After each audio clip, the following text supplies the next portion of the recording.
ప్రియమైన సహోదరి సహోదరులారా, దేవుని ప్రియబిడ్డలారా, మీ అందరికీ దేవుని పరిశుద్ధ నామమున శుభాకాంక్షలు పలుకుతూ ఆగమన కాలపు 4వ ఆదివారపు వాక్య పరిచర్యకు మేము ప్రేమతో ఆహ్వానిస్తూ ఉన్నాను.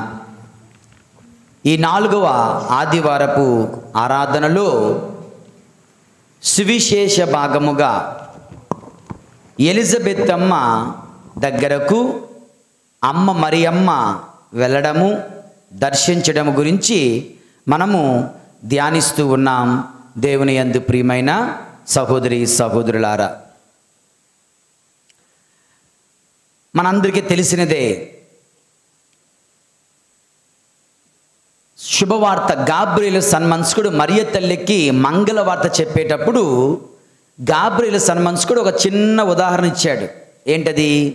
ఇది నేను పురుషుని ఎరుగను కదా, ఇది నాకు ఎలాగ సాధ్యము అంటే, ఇదిగో దేవునికి అసాధ్యం అదంటూ ఏమీ లేదు, కావాలంటే చూడు, ఇదిగో పండు ముసలి అయినటువంటి ఎలిజబెత్ అమ్మ ఇప్పుడు గర్భము ధరించి, ఇది 6వ మాసము, దేవునికి అసాధ్యమైనదంటూ ఏమీ లేదు అనగా దేవుని ఆశీర్వాద బలము చేత పండు ముసలి గర్భము దాల్చగలదు, దేవుని ఆశీర్వాద బలము చేత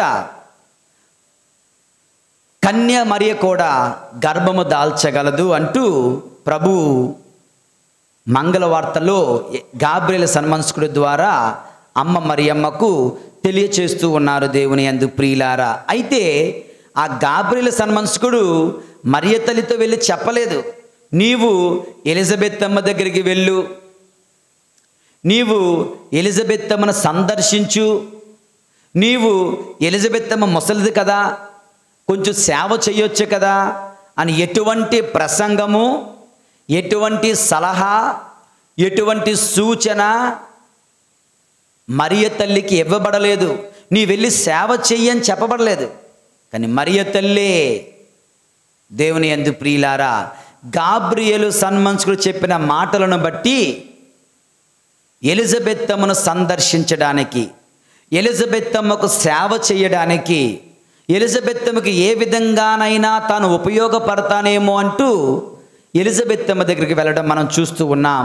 దేవుని యందు ప్రియులారా, అక్కడికి వెళ్ళేసరికి ఎప్పుడైతే ఆ మరియ తల్లి శుభవచనములు మనం చెప్తాం కదా, గుడ్ మార్నింగ్ అని మనం చెప్పుకుంటాం, అలాగే వాళ్ళు ప్రభువు మీతో ఉందురుగాక అని చెప్పుకునేవాళ్ళు, వారు కూడా మీ ఆత్మతో ఉందురుగాక అని చెప్పుకునేవాళ్ళు యోధా మతస్థులు. దేవుని యందు ప్రియులారా, కనుక ఆ యొక్క వందన వచనములు దేవుడు నీతో ఉన్నాడు అని చెప్పేసరికి బహుశా వెంటనే అవతల ఉన్నటువంటి గర్భిణి అయినటువంటి ఎలిజబెత్ అమ్మ ఆ వందన వచనములు ఆ చెవిని సోకగానే గర్భములో ఉన్న 6 మాసాల బప్తిస్మ యోహాను ఆనందముతో గంతులు వేశాడంట.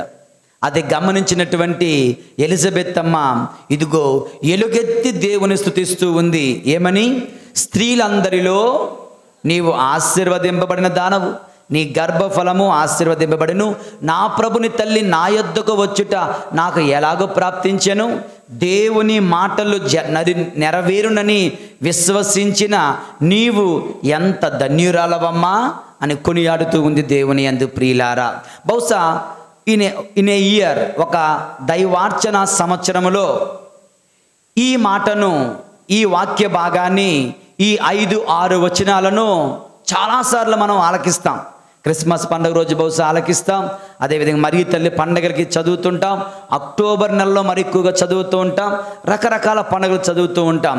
అయితే ఈ రోజున క్రీస్తు జయంతికి సిద్ధపడుతున్న మనకు ప్రభువిచ్చే చక్కనైనటువంటి సందేశమును ధ్యానించడానికి ప్రయత్నం చేద్దాం. దేవుని యందు ప్రియులారా, మొట్టమొదటి జీవిత పాఠం ప్రభు ఈ పఠనము ద్వారా, ఈ గ్రంథ భాగము ద్వారా మనకు తెలియచేస్తున్నది ఏమిటి అని ఆలోచించినట్లయితే, మరియ తల్లి ప్రభుని తీసుకుని వెళ్తున్నారు. అవునా? ప్రభుని తీసుకుని వెళుతున్న మరియ, ప్రభువుని మోసుకొని వెళ్తున్న Mariya, carrying Jesus wherever she goes. దేవుని యందు ప్రియులారా, ఎక్కడ ప్రభును తీసుకుని వెళ్తుంది? ఎలా తీసుకుని వెళ్తుంది? అమ్మ మరియమ్మ దేవుని యందు ప్రియులారా తన గర్భములో దైవ కుమారుని స్వీకరించే ముందే తన హృదయములో దేవుని వాక్కును స్వీకరించింది. ఎవరి హృదయములో అయితే దేవుని వాక్కును స్వీకరిస్తారో వారి ఆత్మలోనికి అమ్మ మరియమ్మ గర్భములోనికి వచ్చినట్లుగా ఆ ప్రభు వచ్చి స్థిరపడతారు, తన నివాసమును ఏర్పరచుకుంటారు. దేవుని యందు ప్రియమైన సహోదరి సహోదరులారా, మరియ గర్భం దేవుని మందసం. మరియ గర్భం దేవుని మందసం. పాత నిబంధనలో మనం చూస్తున్నాం ఆర్క్ ఆఫ్ ది కవనెంట్, ఒప్పందపు పేటిక, నిబంధన పేటికను ఎక్కడికి తీసుకుని వెళ్తే అక్కడికి దేవుని ప్రత్యక్షత కూడా వెళుతూ ఉండేది. ఎక్కడికి వెళ్తే అక్కడికి వెళ్తూ ఉండేది. సమూయేలు గ్రంథంలో ఒక చక్కటి ఉదాహరణ ఉంటుంది దేవుని యందు ప్రియులారా. ఫిలిస్టీయులతో ఇజ్రాయేలీయులకి యుద్ధం వస్తుంది. ఆ ఫిలిస్టీయులు ఏం చేస్తారంటే వీళ్ళు విజయం సాధించడానికి కారణం ఇదిగో ఈ నిబంధన పేటిక, ఆర్క్ ఆఫ్ ద కవనెంట్, దేవుని ఒప్పందపు పేటిక. వాళ్ళు ఏం చేసేవారంటే యుద్ధానికి కూడా మందసాన్ని తీసుకుని వెళ్ళేవారు. మందసము యుద్ధ రంగంలో ఉంటే ఆ యుద్ధము మనదే అని వాళ్ళ యొక్క నమ్మకం. ఫిలిస్టీయులు ఏం చేశారు? ఇలా కాదు, వాళ్ళు అప్పటికే ఈ ఇశ్రాయేలు ప్రజలు పాపములో ఉండడం వలన దేవుడు వాళ్ళని విడిచిపెట్టేస్తాడు. దేవుడు వాళ్ళని విడిచిపెట్టేయడం వలన వాళ్ళ మందసాన్ని పట్టుకొని వెళ్ళిన వాళ్ళ యుద్ధంలో ఓడిపోతారు. అందులో మందసాన్ని వాళ్ళు తీసుకుని వెళ్ళిపోతారు. ఫిలిస్టీయులు మందసాన్ని దొంగిలించుకొని వాళ్ళ పట్టణానికి వాళ్ళ యొక్క దేవతలను పెట్టే దేవాలయములో మందసాన్ని పెడతారు. అక్కడ ఏం జరుగుతుందో తెలుసా? తెల్లవారు వచ్చేసరికి దివ్య మందసము అక్కడ ఉంది, ఆ యొక్క దేవతల విగ్రహాలు ఎదురుగా ఉన్నాయి. ఉదయం వచ్చేసి చూస్తే ఆ విగ్రహాలన్నీ కూడా పగిలి ముక్కలైపోయాయి, బూడిదైపోయి కింద పడిపోయాయి అంట.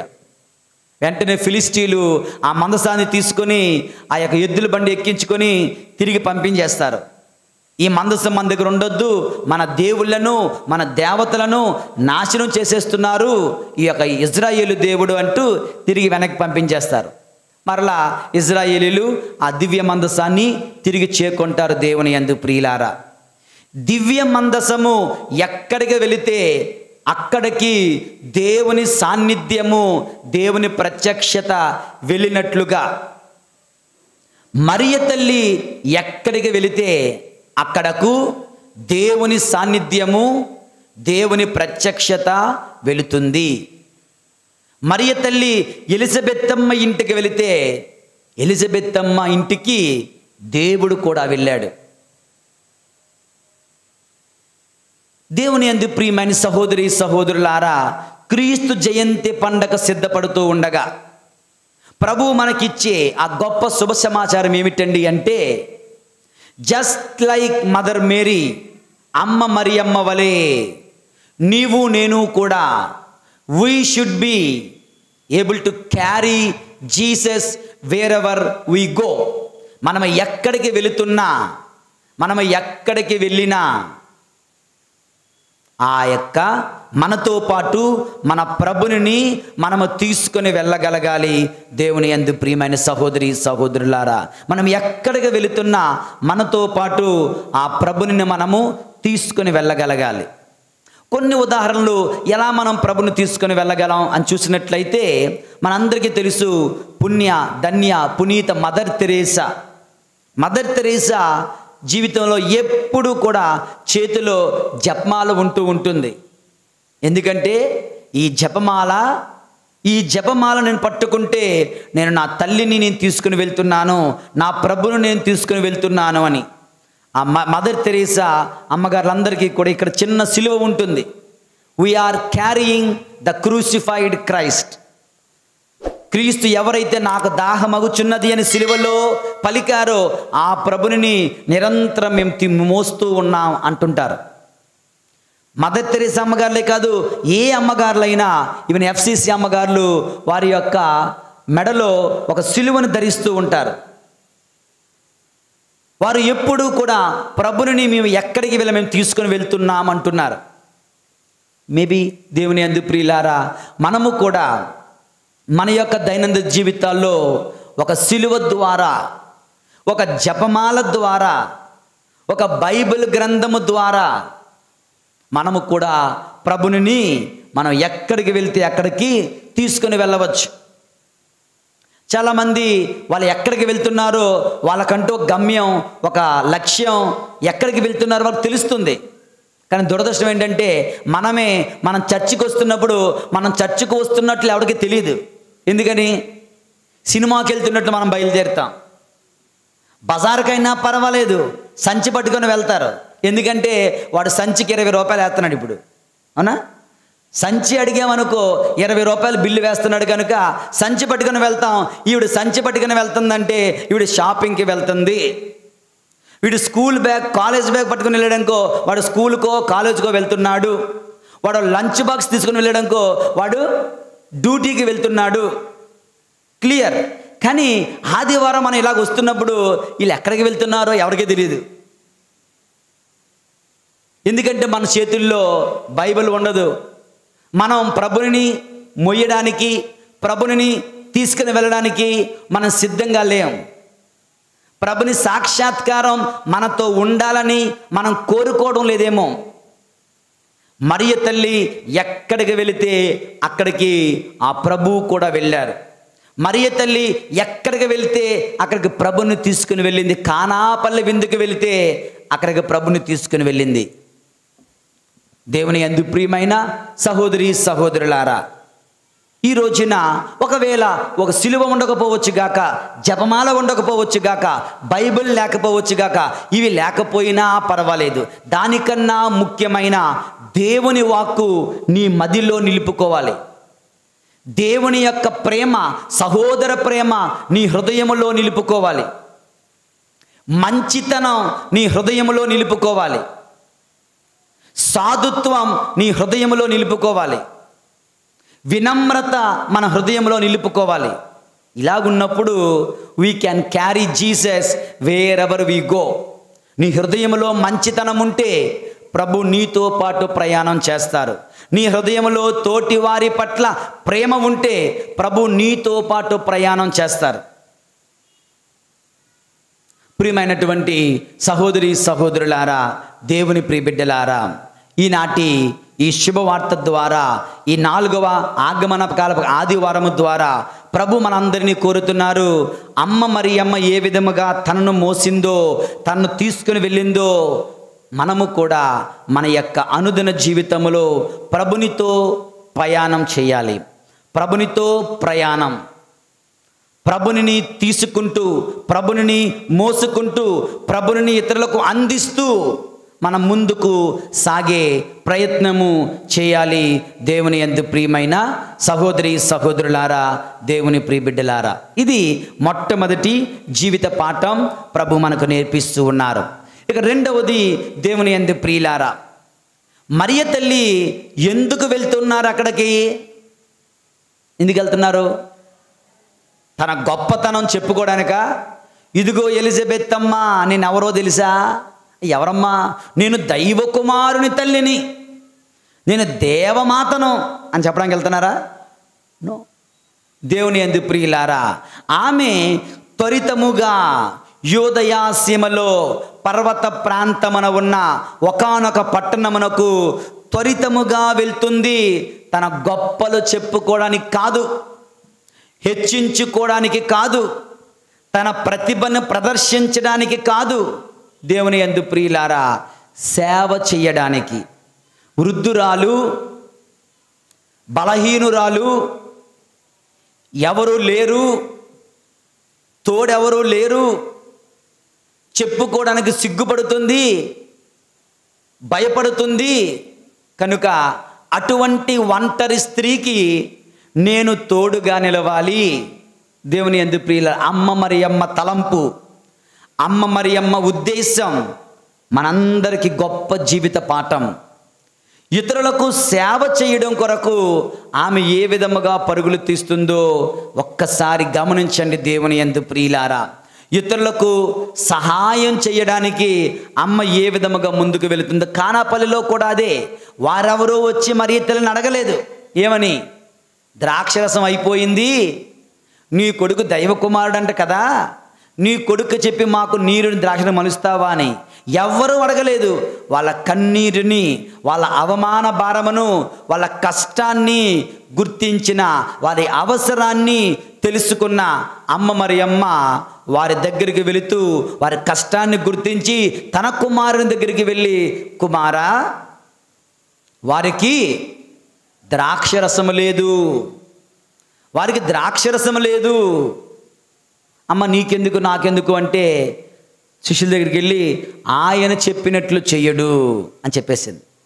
దేవుని యందు ప్రియులారా, సేవ చేయడానికి వెళ్తున్న మరియా ఈ రోజున మనందరికీ నేర్పిస్తూ ఉంది ప్రేమను కలిగి ఉండమని, సహోదర ప్రేమను కలిగి ఉండమని, తోటి వారిలో ప్రభుని చూడమని ప్రభు ఈ రోజున ఈ వాక్యము ద్వారా మరియ తల్లి జీవిత ఆదర్శము ద్వారా మనల్ని కోరుతూ ఉన్నారు. దేవుని యందు ప్రియులారా, ఏ విధముగా అయితే ఒక వృద్ధురాలు, ఒక ఒంటరి, ఒక గర్భిణి దగ్గరికి మరియ తల్లి వెళ్తుందో, క్రిస్మస్ అంటే తరచుగా మన చుట్టాలు, మన బంధువులు, మన స్నేహితులు, మన పార్టీలు, మన యొక్క ఫంక్షన్సే ముఖ్యం కదా.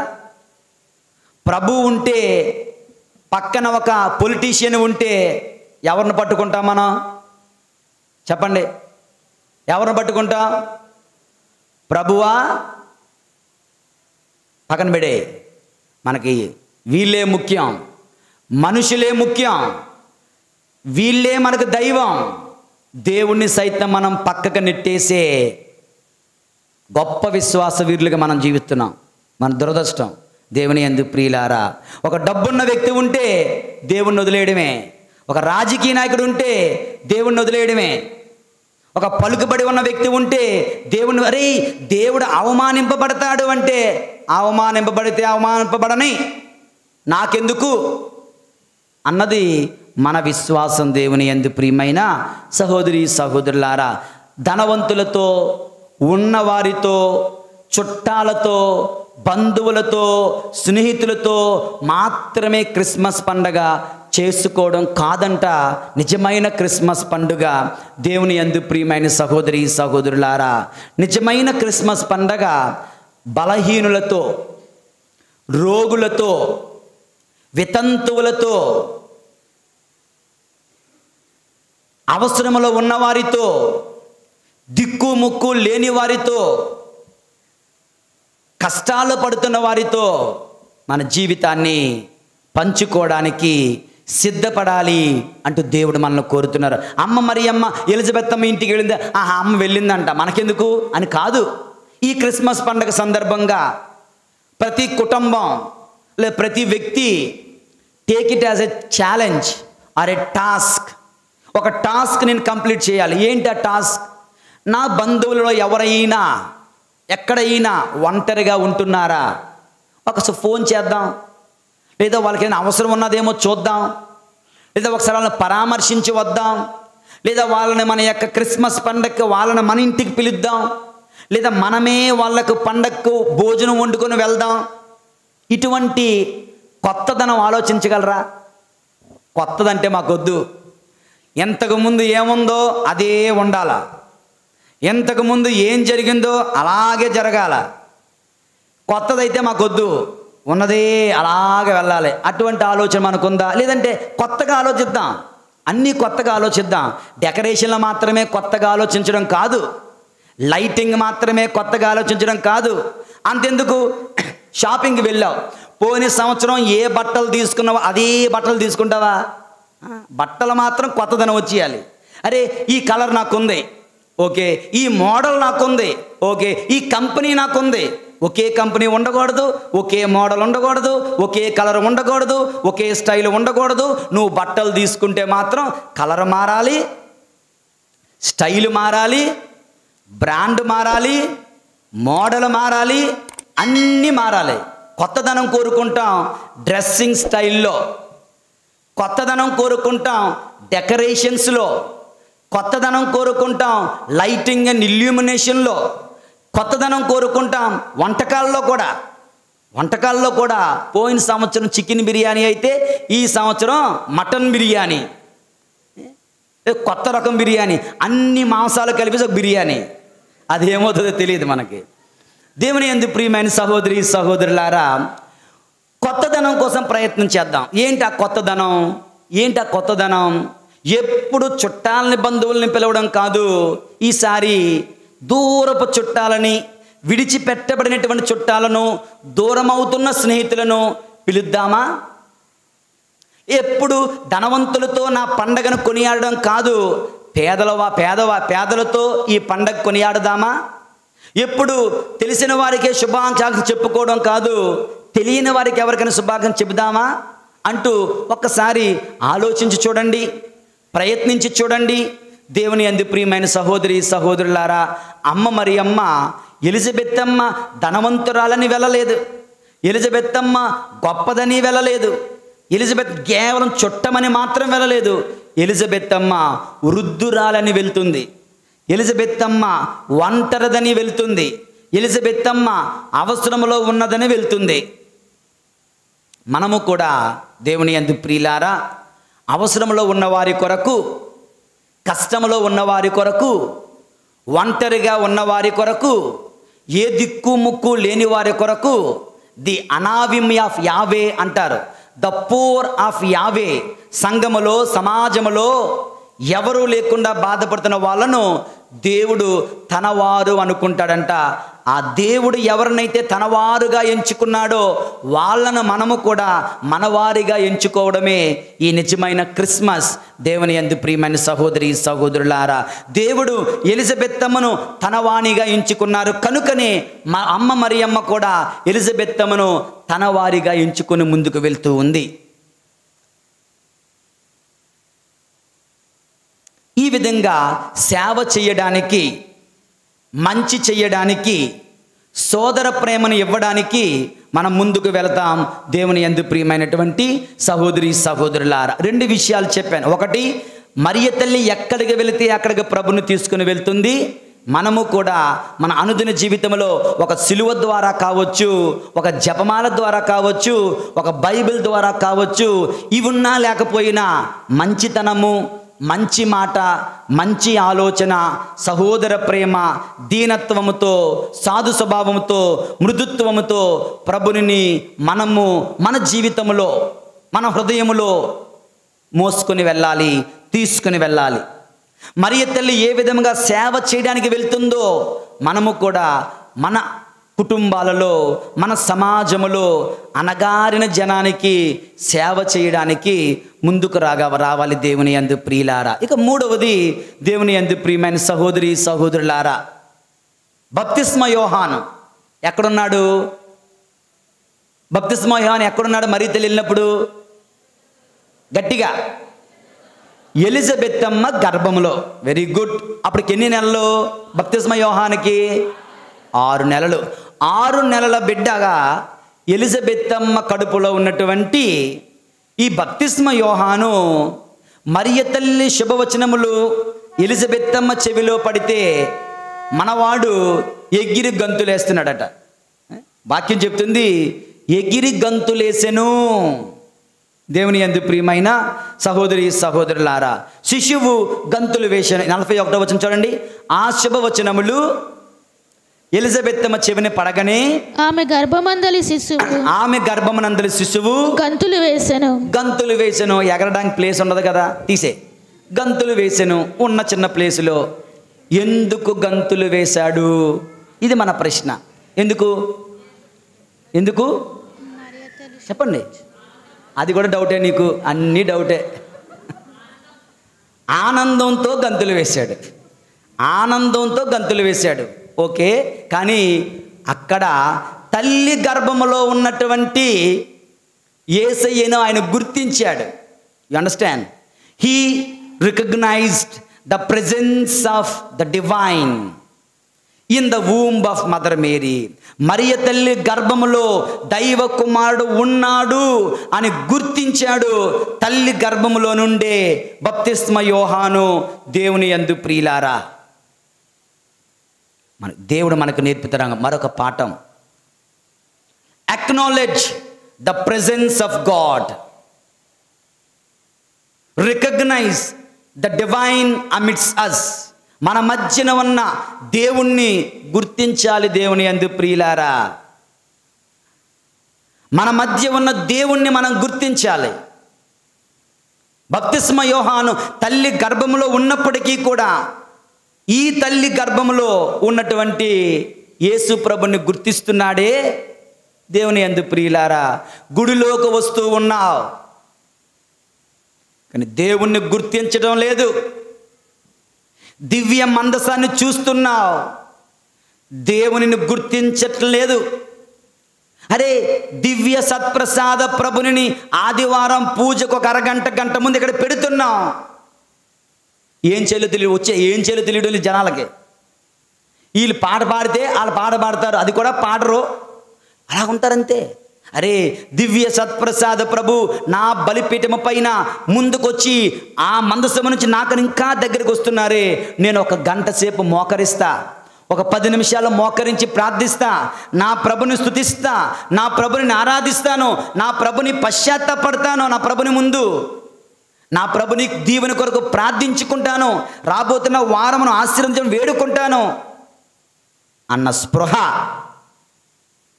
అన్న ఆలోచన ఏమైనా ఉందా? 8:30 పూజ అంటే 9:15 కూడా వచ్చే మనుషులు ఇంకా ఇక్కడ ఉన్నా. ఏం చెప్పాలో, ఎలా చెప్పాలో, ఎన్ని తిట్టాలో, ఎలా తిట్టాలో నాకు తెలియడం లేదు. దేవుని ప్రత్యక్షతను చూడలేని కన్నులుండి గుడ్డివాడిగా మనం జీవిస్తున్నాం. ఎస్,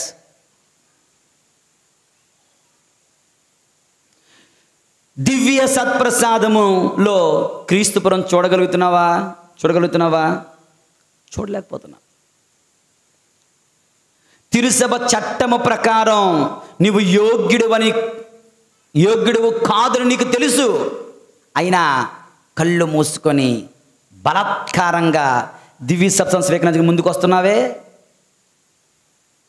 దానికి శిక్ష ఉంటుంది. దేవుని యందు ప్రియులారా, నువ్వు యోగ్యుడవు కాదు, నువ్వు యోగ్యురాలవు కాదు అని నీకు బాగా తెలుసు, అయినా బలాత్కారంగా, అంటే బలాత్కారం అంటే తెలుసా? చిన్న గొర్రెపిల్ల భయంకరమైన తోడేలు వచ్చి బలవంతంగా చీల్చేస్తుంది చూడండి ఆ గొర్రెపిల్ల శరీరాన్ని. అలా అయోగ్యుడివై ఉండి కూడా, నీకు తెలిసి కూడా ప్రభుని స్వీకరించి వస్తున్నావు చూడు, పాప భీతి లేకుండా. దేవుని యందు ప్రియులారా, దివ్య సత్ప్రసాదములో ప్రభుని గుర్తించలేకపోతున్నావు, దివ్య మందసములో ప్రభుని గుర్తించలేకపోతున్నావు, దివ్య పూజాబలిలో ప్రభుని గుర్తించలేకపోతున్నావు, వాక్య ప్రబోధములో ప్రభుని గుర్తించలేకపోతున్నావు. మూలకి వెళ్ళిపోయి నిద్రపోవడం చూస్తున్నావే. ప్రభు వస్తుంటే నువ్వు ఎంత నిర్లక్ష్యం చేస్తున్నావు. దేవుని యందు ప్రియులారా, ప్రభు ఇక్కడ ఉంటే నువ్వు ఎక్కడో ఎవరితోనో ఉంటున్నావు. ఇది ఎంత నిర్లక్ష్యం. దేవుని యందు ప్రియులారా, దేవుడు ఇక్కడ ఉంటే నీకు అక్కడ ఏం పని? దేవుణ్ణి తిరస్కరించడం లేదా? ప్రియమైన సహోదరుడా, ప్రియమైన సహోదరి, ఇదేనా నీ విశ్వాసం? తల్లి గర్భములో ఉంటున్నప్పుడు కూడా తల్లి గర్భములో, మరియ తల్లి గర్భంలో ఉన్నటువంటి యేసయ్య ప్రత్యక్షతను గుర్తించిన బప్తిస్మ యోహాను నిన్ను నన్ను ప్రశ్నిస్తున్నాడు. అయ్యా, నేను నా తల్లి గర్భంలో నుండే నేను గుర్తించగలిగానే, నువ్వు దేవాలయంలో ఉండి గుర్తించలేకపోతున్నావేంటి? దివ్య మందసం నీ ముందు పెట్టినా గుర్తించలేకపోతున్నావేంటి? దివ్య సత్ప్రసాదం నీ చేతిలో పెట్టినా తెలుసుకోలేకపోతున్నావేంటి? చూడలేకపోతున్నావేంటి?